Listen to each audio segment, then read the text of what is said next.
Hi, this is Kendall Boyson, professional life and recovery coach, and you're listening to Encouragementology, the practice of instilling hope.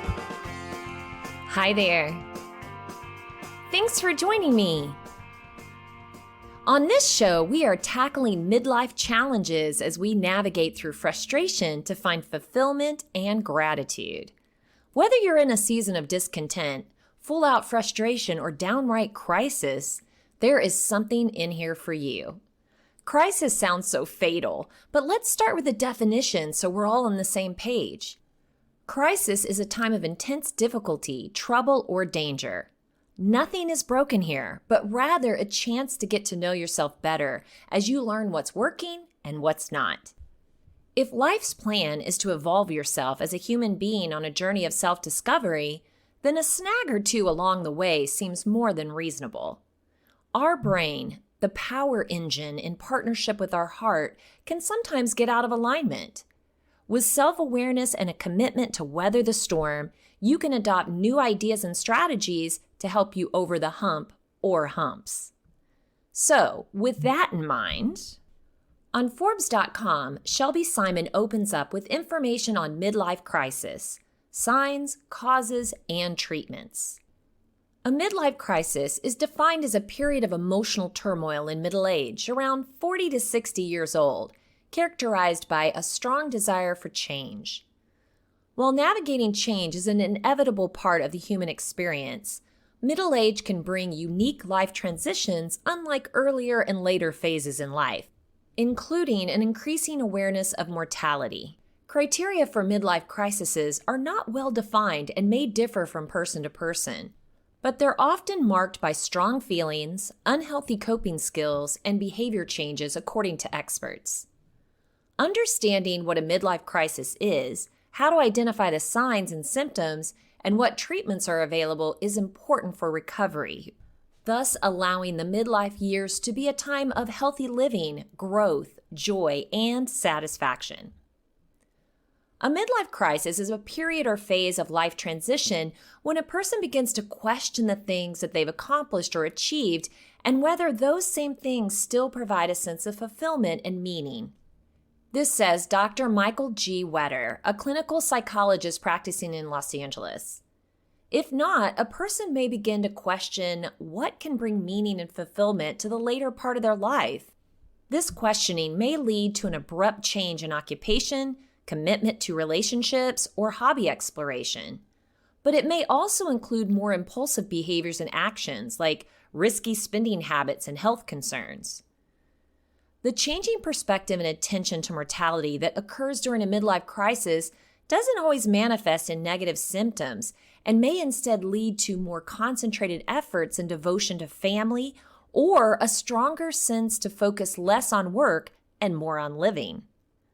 While there's no one common sign, more often than not, it represents a shift in perspective relative to one's self-image and engagement in life, says Dr. Wetter.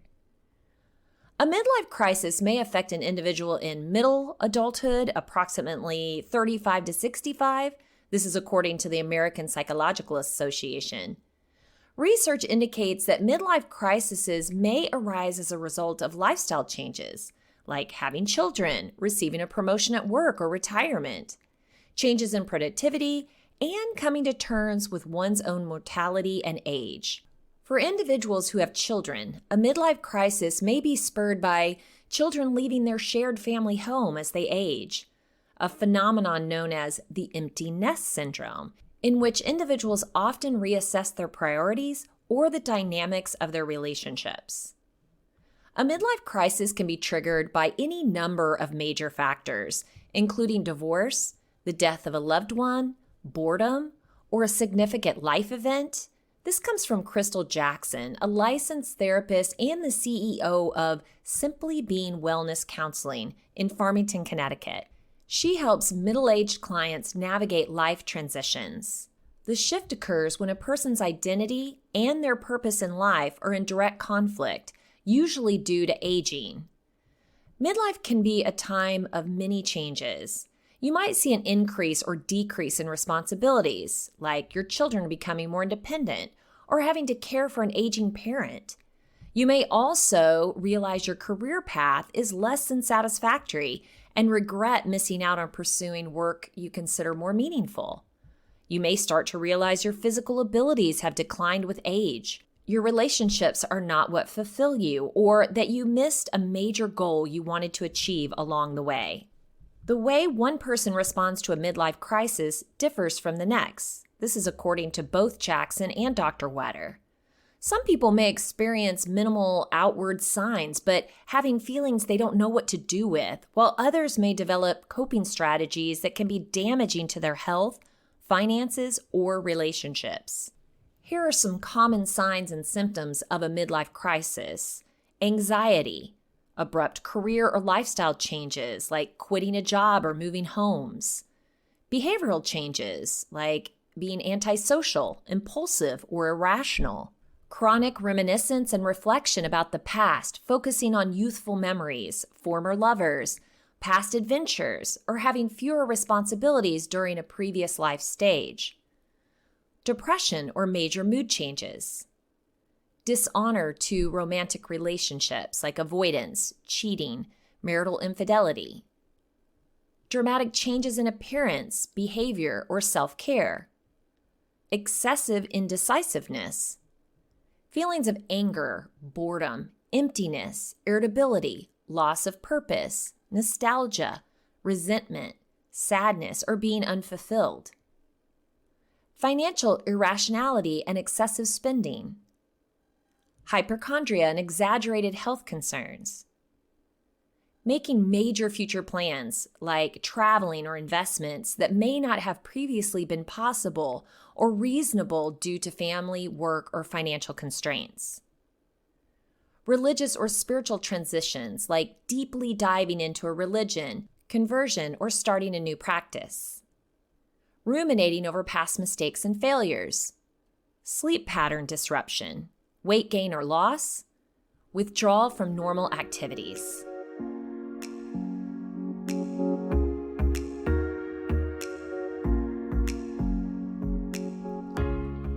The major signs to look for are drastic changes in a person's outlook or behaviors. They may be fixated on their past or romanticize their future. They may take more risks, such as quitting their stable job or buying pricey items. Jackson says, adding that crises can also result in stress-related difficulties that affect more than just the individual experiencing them, like mood changes, sleep disturbances, or acting out. The emphasis here is that they may feel like their current life no longer makes sense, and they're trying to find ways to reconnect with themselves. Inner turmoil about reaching middle age could begin with a specific trigger or major life event, or stem from feelings of disconnect or dissatisfaction with reality. Jackson describes divorce, the death of a loved one, or significant unexpected life events as common sources, as well as less instantaneous sources of crisis feelings like boredom. Often, a midlife crisis closely follows the stages of grief, usually beginning with some feelings of denial, which may be followed by anger. The crisis phase may next include constant ruminations about what could be and replaying the past or impulsive and reckless behaviors, the stress of which may result in feelings of depression or withdrawal, according to Jackson. With time and the right support, these feelings can fade into an acceptance and a resolution stage. The amount of time a person experiences the symptoms of a midlife crisis depends on the frequency of their feelings and how they choose to resolve them. Humans thrive on having a routine, and a crisis can easily disrupt this, says Jackson. She suggests that finding the root of the feelings, working with them to develop a new, healthy routine, and reprogram harmful thoughts into helpful, prospective ones, will allow a person to move forward with greater satisfaction as they enter their later years. Research indicates that although happiness levels dip in middle adulthood, feelings of positivity tend to increase as individuals age, a phenomenon known as the U-shaped happiness curve. Signs that a midlife crisis may be coming to an end include increased satisfaction with oneself and greater optimism toward the future. It's important to understand the difference between the symptoms that result from a major life transition and a mental health condition.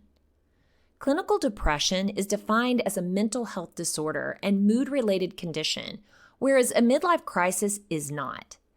Depression, also known as major depression or major depressive disorder, is characterized by symptoms that include chronic sadness, isolation, withdrawal, suicidal ideation, and sleep disturbances. A person would have to meet the criteria of a depressive episode as outlined by the DSM-V in order to be diagnosed with this issue, says Jackson. In some cases, the two conditions may be correlated, but causation is not mutual. The stress from experiencing a midlife crisis can result in mood changes or even a depressive episode, says Jackson. Conversely, a depressive episode is not indicative of a major midlife crisis. Depression can be experienced at any age and doesn't have to be a response to a stressor, she says. Not everyone who experiences a midlife crisis will feel depressed. This is according to Dr. Wetter. However, those experiencing a midlife crisis might make decisions or engage in actions that can trigger depression. It's often when these types of consequences occur that someone will seek out help, not because of the midlife crisis, but because of the consequences of an action or behavior that stemmed from the phase of life transition. There are many options available to help individuals cope with the symptoms of a midlife crisis. Some avenues for finding relief include increasing physical activity, talking with others, and changing how we think about aging.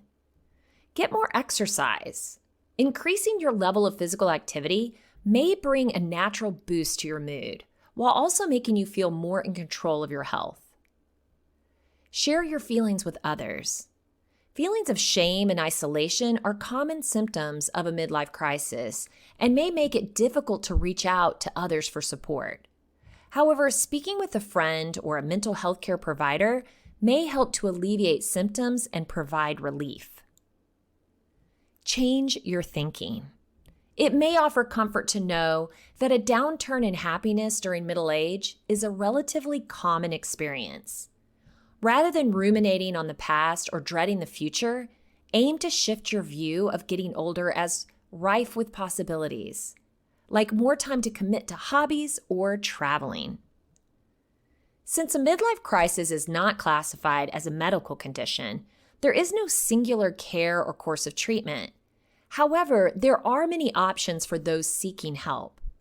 To mitigate the effects of mood, behaviors, or physical ailments related to midlife crisis symptoms, and to reframe harmful thoughts into a healthier mindset and routine, experts like Jackson or Dr. Wetter often recommend seeking therapy, whether in person or online, with a licensed mental health professional. Rather than a condition to treat, a midlife crisis is something to be processed, contemplated, and explored. Therapy can also help minimize the chances of acting impulsively to the point of causing unintended negative consequences. Help can come in many forms and is essential to navigating a crisis and moving through major life transitions, such as those experienced in midlife. While family members or friends can be a great support during this time, a clinical psychologist or highly skilled therapist might be the most beneficial, according to Dr. Wetter. Psychotherapy is a perfect modality and intervention for those moving through a midlife transition or crisis, as it's an intensely personal approach that provides a protected and private space in which a person can explore inner conflict, thoughts, and perceptions about relationships without fear of judgment or negative assumptions. Jackson recommends cognitive behavioral therapy, CBT, which helps challenge unhelpful thoughts and gives people the opportunity to better understand their beliefs and values. Jackson explains, a major key here is to reset the mindset. Because much of a midlife crisis is a disconnect between a person's self-worth and their life outlook, it can be helpful to reframe the midlife crisis as an opportunity to reset or reestablish their vision for their life. She also notes that if there have been mood or physical ailments due to the crisis, Medication from a qualified professional and nutrition improvements can be helpful in addressing these symptoms. Additionally, in-person or online therapy can allow a person to see that there's room for positive growth during midlife transitions and can help resolve the crisis more efficiently. Helping a person reestablish a routine that supports wellness is very beneficial to the quality of life in later years, and the root of this work is to identify the source of a midlife crisis. It's important to acknowledge how this life change has affected you and take steps towards healing. I think for me, it was understanding and defining my identity. But I will say, clockwork, I might have been a little bit early, a little bit before age 40. I looked up one day and thought, I cannot believe I'm already this age. What have I done? Now, I did do a lot of things, but it's so easy to put your life on autopilot, right? Through those different stages of life where you're just going and doing. I talk about this stage of being in the thick of it, where you just really can't see the bigger picture. You're just kind of hacking away in the middle of the jungle, doing what you can do to get a step forward. But during those periods, it's really easy to lose yourself in those stages. And if you're not checking in with yourself, you might need a reintroduction to who are you? I mean, think about it. If you went to school, you were working on your career, you got your job, now you're working on your job and your career and making something of yourself.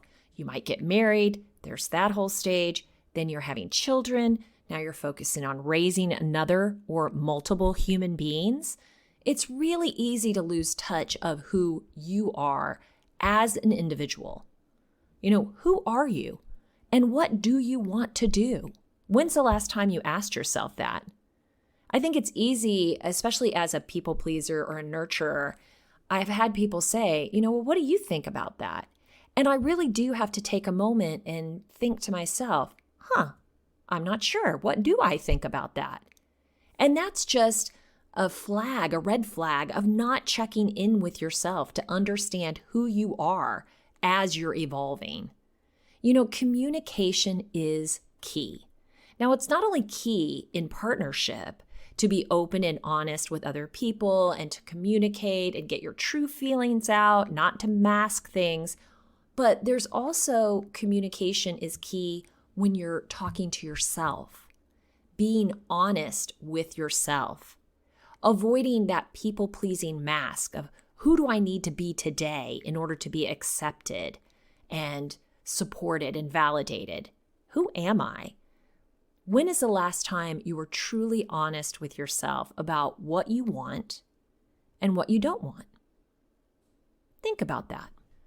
Frank J. Inferna gives some insight on why midlife is so hard, especially now, found on the Greater Good magazine website from Berkeley.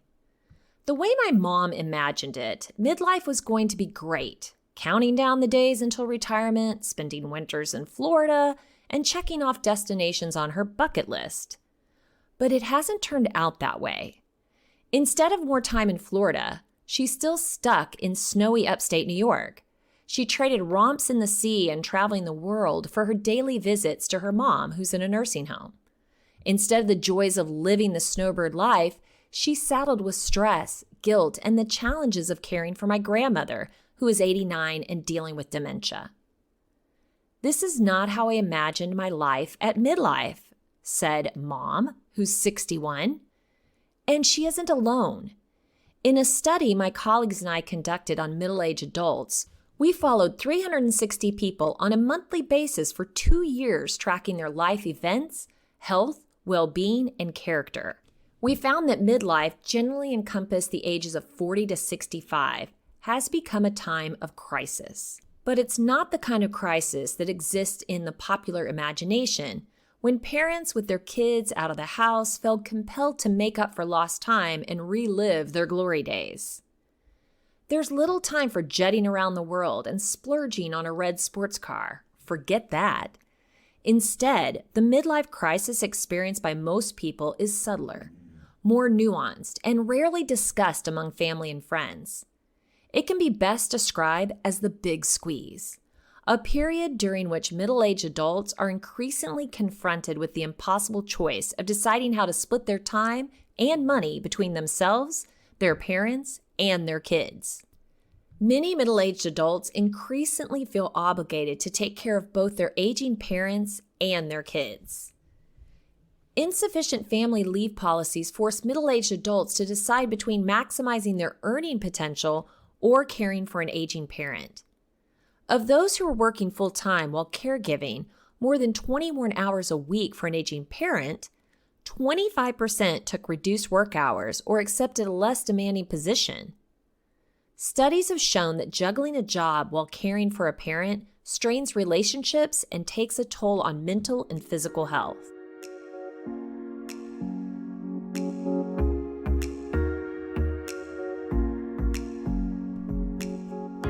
Middle-aged adults also find themselves contending with continued or renewed dependency of their adult children. Compared with 10 years ago, more adult children nowadays are living with their parents. One reason is that their kids are spending more time in school. But there are also fewer employment opportunities, and young adults are having a tougher time securing basic needs like health insurance. Together, these trends have led to more anxiety and depression among middle-aged parents who fear their kids might never have the same opportunities they did. You may be asking, why is this squeeze happening now? For one thing, the parents of middle-aged adults are living longer than ever before. The past century has seen remarkable gains in life expectancy. Options to care for aging parents in need range from in-home by oneself or with the help of home health aides to assisted living in nursing home facilities. Costs vary across the type of care, but overall costs are continually on the rise. Meanwhile, the adult children of middle-aged Americans are still reeling from the Great Recession of 2008. A tepid labor market combined with student loan debt has left grown adult children struggling to find stable, long-term employment, and they've delayed buying a house and starting a family. Finally, few policies are in place for those who try to balance work while caring for an aging parent. The U.S. doesn't have a federal policy for paid family leave, only unpaid. 6 states and the District of Columbia have paid family leaves, which include up to 12 weeks of paid time off and wage replacement at 50 to 80% of one's salary. But it's often those who cannot afford to take time off or accept a pay decrease who end up being caregivers. Although midlife often marks a high point of earnings and represents the peak of decision-making abilities, middle-aged adults are less equipped than you might think to assume midlife's new challenges and burdens. Living wages are stagnant, and labor market volatility has fueled job insecurity, with 24% of people ages 45 to 74 worried that they could lose their job in the next year. Plus, middle-aged adults have their own health to worry about. As people get older, their health cost increases, which eats away at bank accounts, making it harder to make ends meet. While wider access to health insurance has made a difference due to the Affordable Care Act, rapid increases in costs for coverage and medications can severely strain household budgets. A recent report found that middle-aged adults have the fastest growing rate of bankruptcy. And one of the leading reasons is the rising cost of healthcare insurance and medications. Parents who co-sign the student loans of their children have also created another bankruptcy risk factor. Although it may seem like doom and gloom for middle-aged adults, there is hope. Workplace and policy changes can alleviate their struggles. Extensive research has documented the effectiveness of training programs to help adults who are caring for their parents. These programs, which range from workshops on understanding dementia to tutorials on self-care, don't help with costs, but they can ease the emotional burden. Meanwhile, studies have found that workplaces that give employees more control over their schedules can lead to better health, workplace performance, and retention. Midlife is arguably one of the least understood, appreciated, and studied life stages. but it's a pivotal one, with middle-aged Americans playing outsized roles in their workplaces, families, and communities. Unfortunately, without changes to social support or public policy, the problems facing middle-aged Americans will only exacerbate due to the sheer number of baby boomers entering old age. The journey of self-discovery sounds so ominous or even commercial.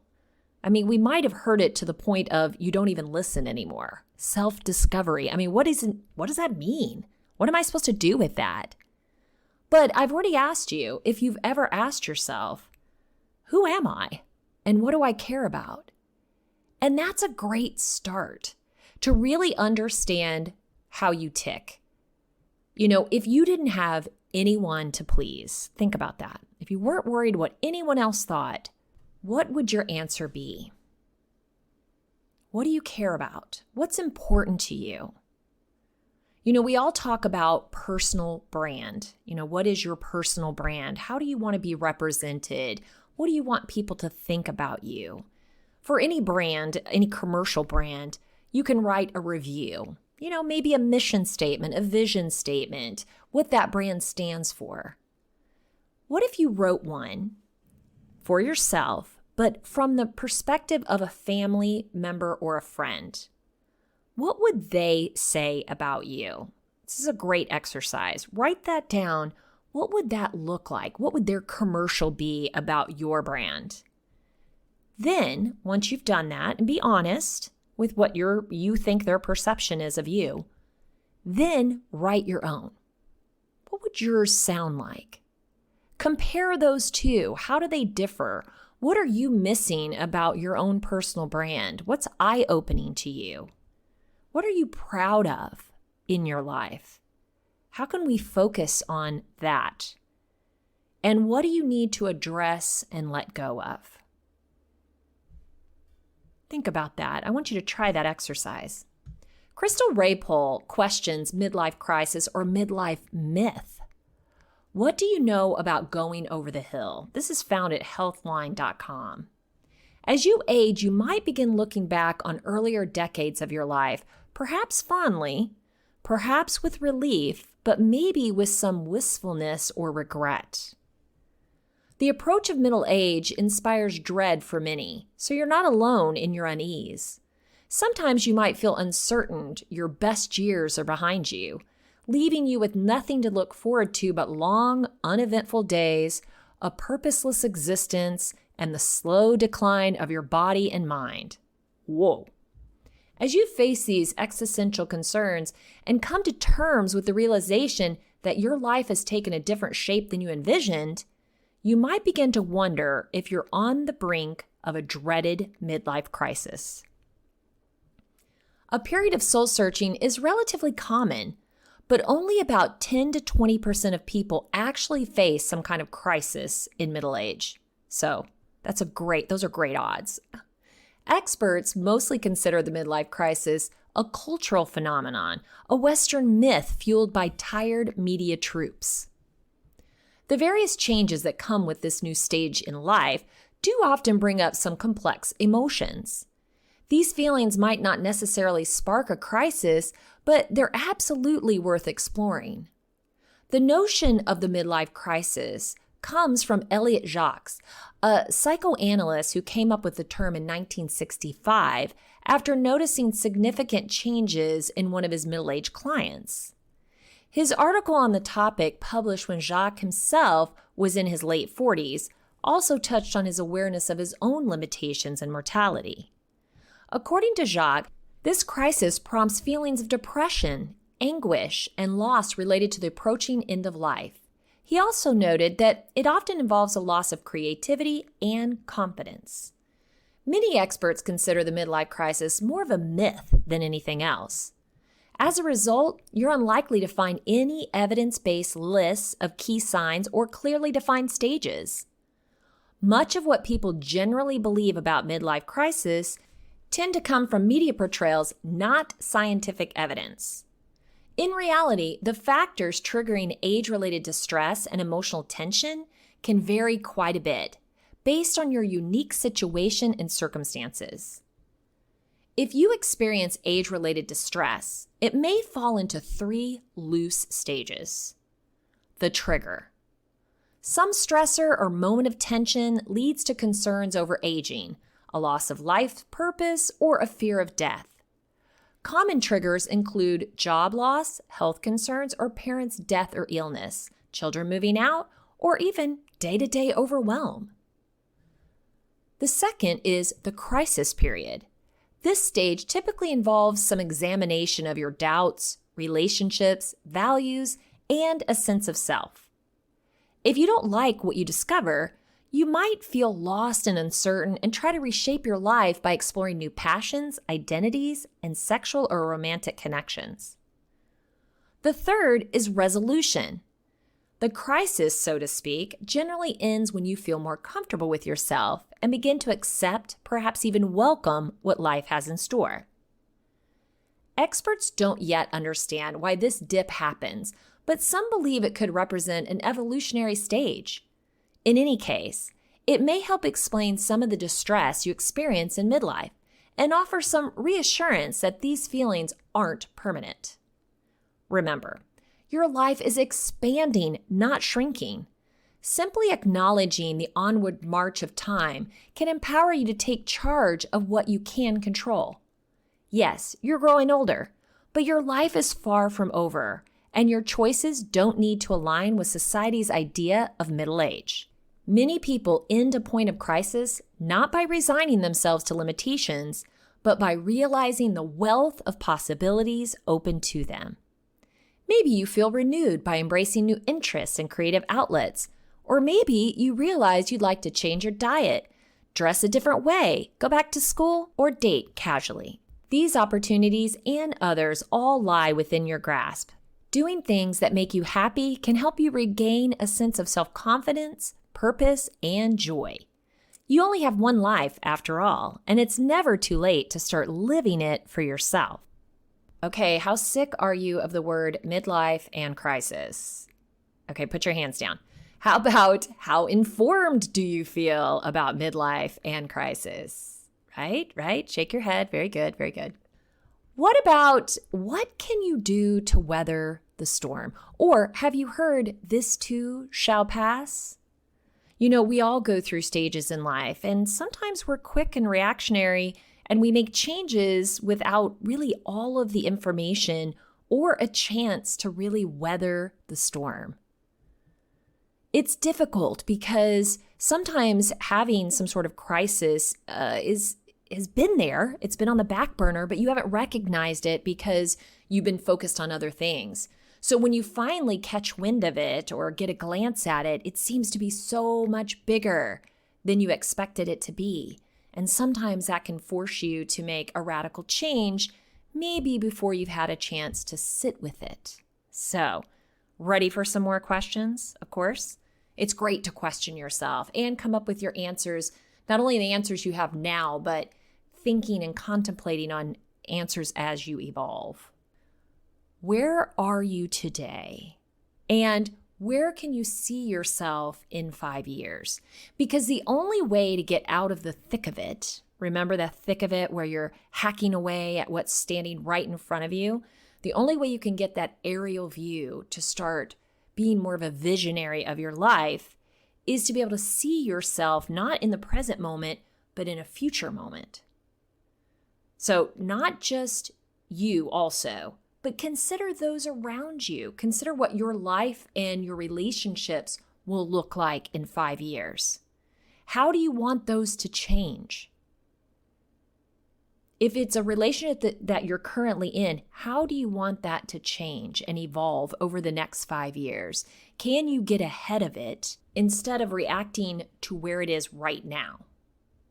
Now, if you're not in a relationship, but that's something that you want to do, what are you looking for in a new relationship? What do you need in this present you? And over the next 5 years, as you evolve, what are you going to need? What's important to you? It's easy to beat yourself up when things hit a snag. But taking stock of all that is going right now is really, really important, very, very healthy. So make a list. don't have any limits for that list. Just exhaust yourself. What is going right now? What do you want more of versus what do you want less of, or what do you not want at all?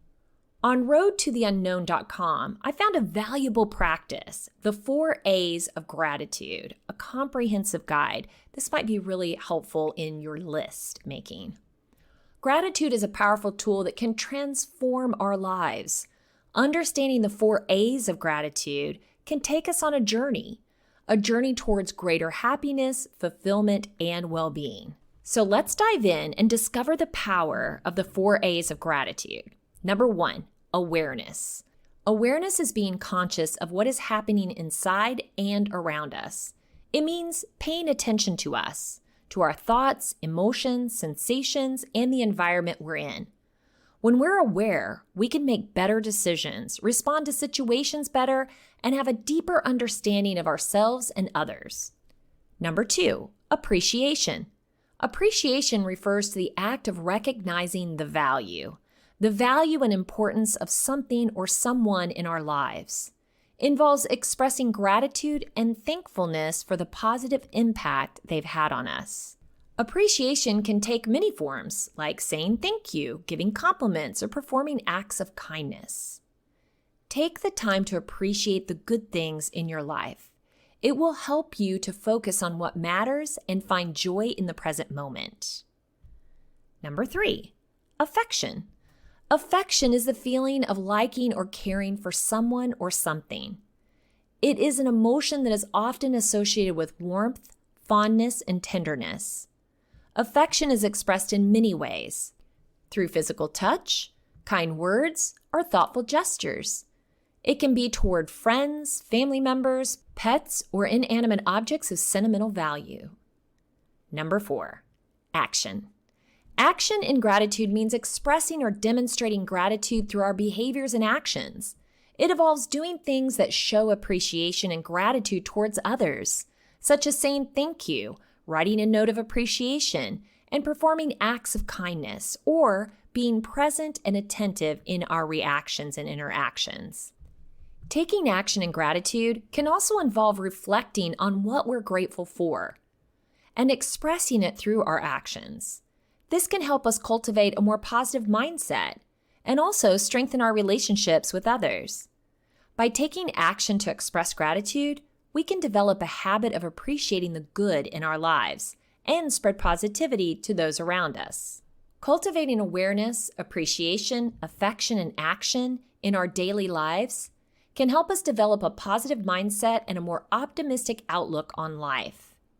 The benefits of daily gratitude are many, including reduced stress and anxiety levels, improved relationships, increased self-esteem, and a greater sense of happiness and fulfillment. We can train our minds to focus on the good things in our lives, even in the face of challenges and difficulties. So why not start today by using a daily gratitude app, for example, or taking a few moments each day to reflect on what you're grateful for and see how it transforms your life for the better. So what do you think? Are you in the middle of a crisis, on the verge, or learning new strategies to get through it? Dealing with a midlife crisis can be challenging, especially when you're grappling with frustration and finding gratitude.